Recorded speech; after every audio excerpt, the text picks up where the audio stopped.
The rebound South Florida. When it comes to federal Paycheck Protection loans, we really do not know how many of Florida's minority-owned businesses actually received them.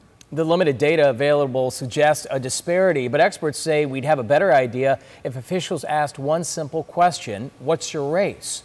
Tonight, advocates tell Capitol reporter Forrest Saunders it's needed, especially if another round of aid is on the way.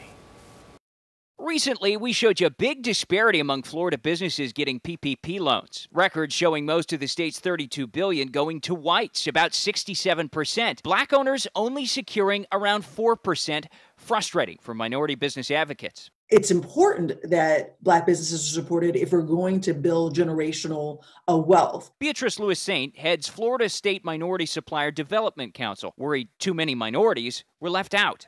This pandemic has really exacerbated the racial inequality and the economic inequality in our country and in our state. While the limited PPP info adds credence to her concerns, the data could have been much clearer if the Small Business Administration had required race on loan applications. Without it, only about 6% of Floridians included it. It was possible some banks did do it, but most banks didn't add that in to the PP loans. They were all scrambling to understand and collect. That's DEDRICK ASANTE-MUHAMMAD with the National Community Reinvestment Coalition.